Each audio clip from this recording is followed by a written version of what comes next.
19.353 ingressos já vendidos. Quase 20 mil torcedores já comprometidos com o Vitória para esse jogaço de sábado diante do Cuiabá. Um confronto diretíssimo para o Vitória sair da zona do rebaixamento. Torcedor, chegue junto, vá na paz, vá na confiança, apoie os 90 minutos, porque o momento, por mais delicado que seja, é para se apoiar o time.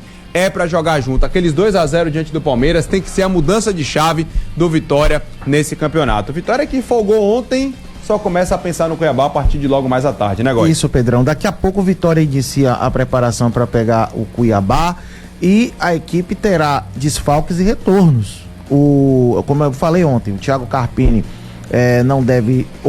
está suspenso, não vai comandar a equipe. O Lucas Esteves, com terceiro amarelo, também está fora, além do Zé Breno, que foi expulso diante do Palmeiras. Além disso, 3 novidades poderão ocorrer.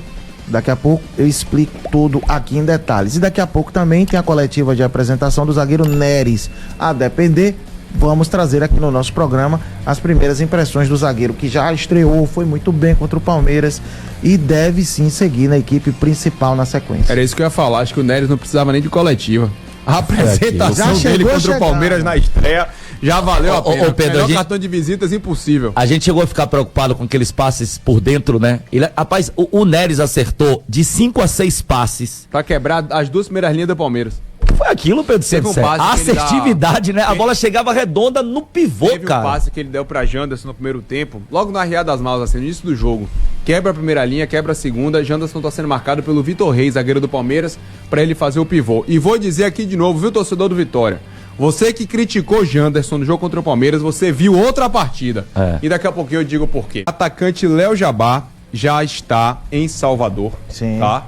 Realizando exames médicos em uma clínica da cidade, dando tudo ok com ele, será efetivamente confirmado como novo reforço para o ataque do Vitória. Vitória que hoje ainda pode oficializar também as chegadas dos 2 atletas do São Paulo, né, Góis? Isso, os 2 jogadores do São Paulo, Rodriguinho, que é meia, atleta que o Thiago Carpini rasgou. Elogios, né, Pedro?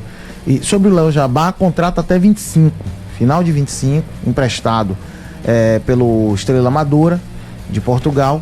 Jabá que estava no São Bernardo da Série C do Campeonato Brasileiro. Ele jogou em Portugal, acabou se machucando. É base do Corinthians, Pedro? Base do Corinthians. Eu lembro dele, sim. De velocidade, um atacante de beirada. Isso. Fabrício, você que gosta muito desse estilo, sabe Zé Hugo? Pronto. Melhorado, né? Eu acredito que ele tenha mais recurso técnico do que Zé Hugo. Até porque a base do Zé Hugo é uma base meio, né? Exato, né? Mas assim... Corinthians é 10 vezes campeão de Copa São Paulo. Ele é aquela característica, jogador de beirada, fumaça, né? De imposição física. Agora resta saber como vai estar o Léo Jabá depois dessa lesão que ele acabou de se recuperar. Chega pronto, tá? Não é que nem o Davó, que viria. Inclusive, Davó não vem, né, gente? Vem mais não, né? Acertou, e eu avisei com outro, aqui. Né? Foi bom, né, Pedro, não ter vindo? Rapaz, Fabrício, entenda, poderia ajudar? Poderia. Mas era uma questão ainda de uma condição ainda que a gente não saberia como é que ele ia se recuperar, né? O Léo Jabá, pelo menos, já chega recuperado. Chega pra poder treinar, pra poder ficar à disposição. Ele não veio justamente por isso. E Davó, ele viria pro Vitória. Eu falei aqui, eu dei essa informação, alguns outros setores da imprensa disseram que estava fechado, não esteve em momento algum. Davó viria apenas para utilizar o CT do Vitória, para terminar, né, a fase de transição, a recuperação dele. E aí sim, se tivesse bem recuperado, o Vitória iria analisar a possibilidade de fechar com o jogador.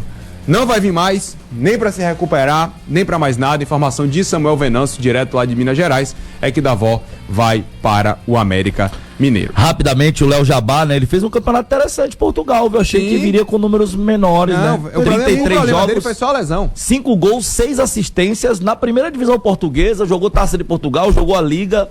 Olha, o cara que não, e teve números, né? Eu acho que 5 gols, 6 assistências para um cara de beirada são bons números, né?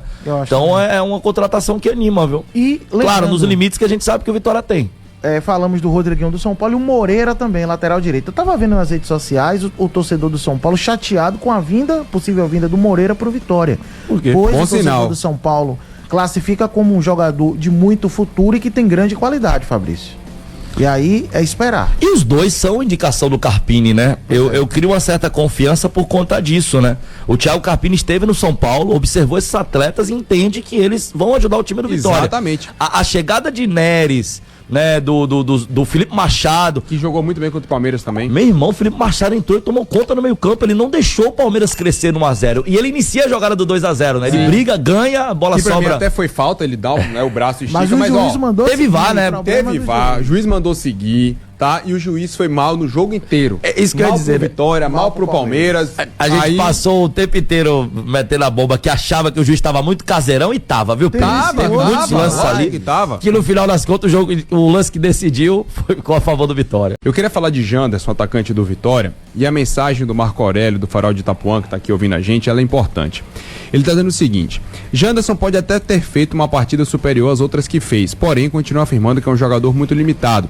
O valor pelo investimento na aquisição do atleta não vale os 5 milhões de reais. Primeiro, Marco, que a questão do mercado, você pode até não concordar que 5 milhões, né, que ele não vale a 5 milhões. Eu vou lhe dizer, se você tirar um jogador do Botafogo, de 24, 25 anos, que é a idade de Janderson, que tem a força física que ele tem, que a velocidade que ele tem, vá por mim. É esse o mercado mesmo, tá?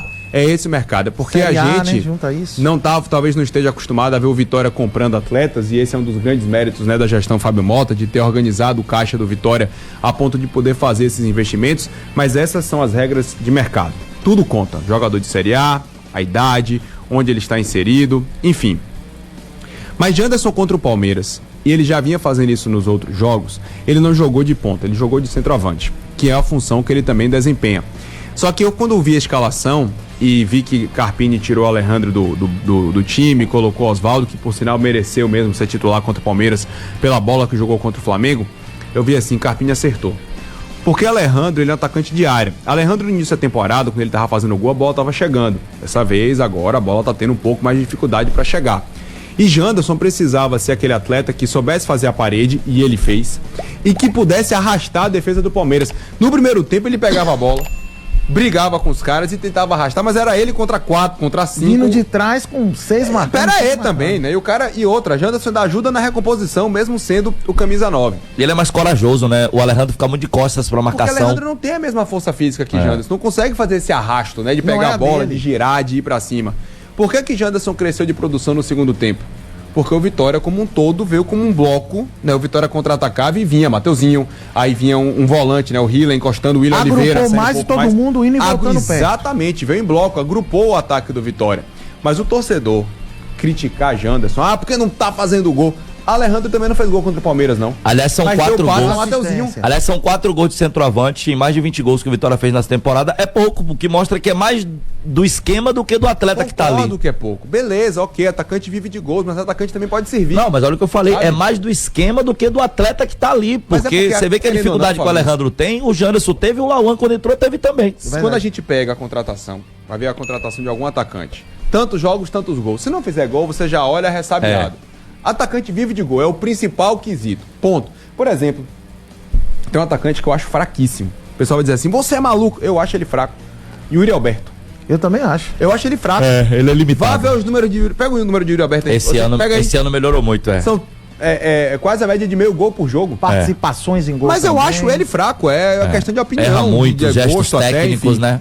Mas criticar Janderson pelo jogo contra o Palmeiras, eu acho que o torcedor tem que olhar com um pouco mais de carinho pra ele. Com certeza, analisar de fato o que aconteceu no jogo. Eu até entendo a chateação, até entendo que o Janderson, quando jogou de ponta, não contribuiu da maneira devida, porque não é só correr.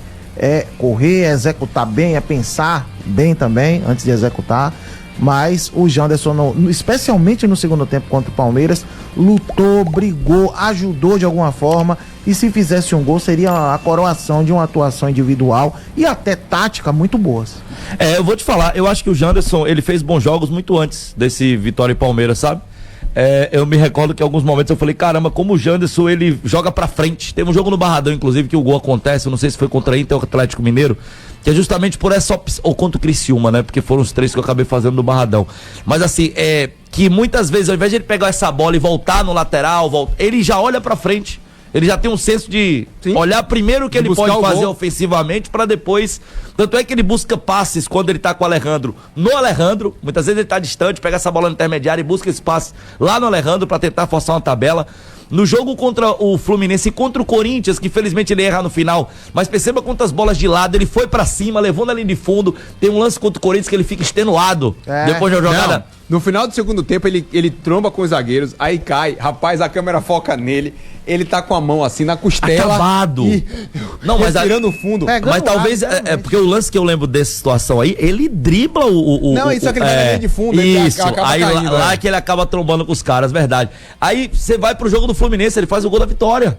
Né? Você vai agora pra essa nova reestruturação do Vitória, ele é importante, cara. Então assim, eu não vejo o Jonas como um cara ruim de bola, não, pelo contrário. Eu acho que ele é uma peça bem importante nesse Vitória, mesmo quando não é titular. 3 retornos, ou o Carpini ganhará 3 opções para a partida contra o Cuiabá. Esse jogo de 6 pontos, esse jogo que é confronto direto para escapar da zona de rebaixamento. O primeiro deles é o Luan Santos, volante, recuperado de lesão. Ele que ficou de fora por 3 partidas, desde o jogo do Fortaleza ele sentiu e não jogou as últimas 3 partidas. O Luan Santos que vinha numa evolução muito boa, fisicamente muito bem condicionado, porém teve essa lesão. Ficou de fora, se cuidou, saiu da transição recentemente e já está entregue à comissão técnica. Será que o Thiago Carpini vai voltar a utilizá-lo? Saberemos durante a semana. Outro nome que também poderá estar entre as opções, ao menos no banco de reservas, é o atacante Carlos Eduardo.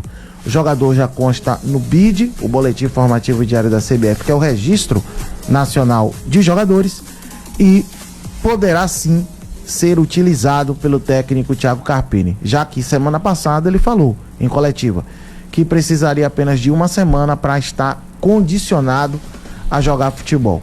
E aí, aguardemos e esperemos se o Carlos Eduardo vai ser de fato inserido na lista de relacionados para o jogo contra o Cuiabá.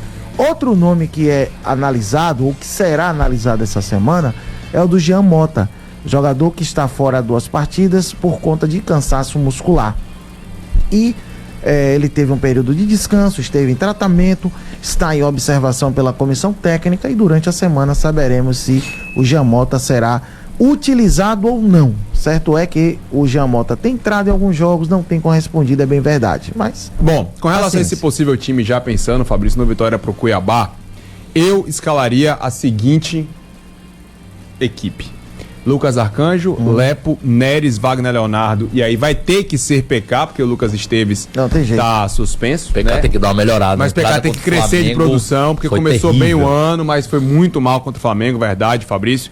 Mas o Lucas Esteves é o dono da posição, tá? Pro time base.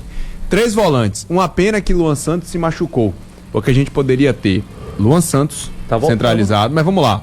Tá voltando de lesão, né? Mas vamos lá, a gente poderia ter Luan Santos, Hiller pela esquerda e Fabrício Machado pela direita. Felipe Machado, perdão. O William sairia do... E o William Oliveira, eu tiraria o William do time. Ah, mas ele é artilheiro. Mas foi um fato do acaso ele fazer 5 gols. Mas eu tava nessa de tirar o William do time, ele vinha performando muito mal, mas no último jogo contra o Palmeiras agora ele voltou a jogar bem, de fato. E participa dos 2 gols do Vitória. E aí a briga por essas 3 vagas dos 3 volantes do Vitória no meio campo fica interessante, porque vamos lá. Hiller, Luan Santos, Felipe Machado, William Oliveira, Leonaldi, Jean Mota, que faz aquela função, Dudu, que ainda tá no elenco, né? Não tá sendo mais aproveitado, mas ainda tá no elenco. Acho que o Vitória em algum momento vai aproveitar ele quando ele tiver mais com a cabeça no lugar. Se fala que é um processo de tentativa de recuperação do Dudu, né? Hoje o Dudu não tá fazendo falta pro Vitória. Não. Então, deixa ele recuperar o futebol dele igual... e sentir a ausência. Sentir a ausência dele, né? Ou ele vai fazer igual aquela música de Sandy Júnior, né? Vai ter que rebolar muito.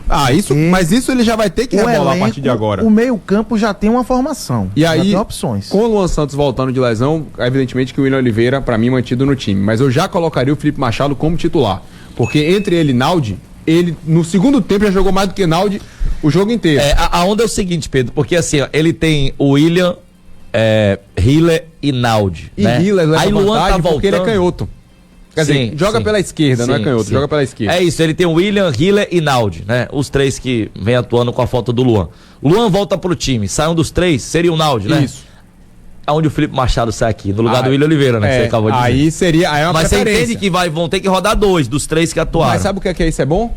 quem tá jogando vai ter que comer a bola, porque sabe que quem tá no banco pode roubar a vaga. E a gente percebe que deu uma qualificada, né? Sem Você vê que esse setor aí já tem uma disputa boa. Incorporou o time lá na frente, meu amigo, é Mateuzinho, Oswaldo e Janderson. E se a gente tá com dúvida, Pedro, é sinal que, em tese, né, na maioria dos jogos, quando você tirar o Rio e entrar o William Oliveira, ó, ok, você não vai ter uma queda brusca de qualidade. Sim. Quando você tirar o Leonardo e entrar com o Felipe Machado ou vice-versa, ok, você não vai ter uma queda de qualidade. São jogadores que se assemelham ali em termos de qualidade, cada um, claro, com suas características, mas mostra que o time do Vitória começa a encorpar o seu elenco, né? Começa a ficar mais competitivo. Que é algo que eu sempre disse. O Vitória teve um discurso lá atrás de montar um time de força e de velocidade. E cadê os atletas de força e velocidade? Agora é que o time está de fato se encorpando.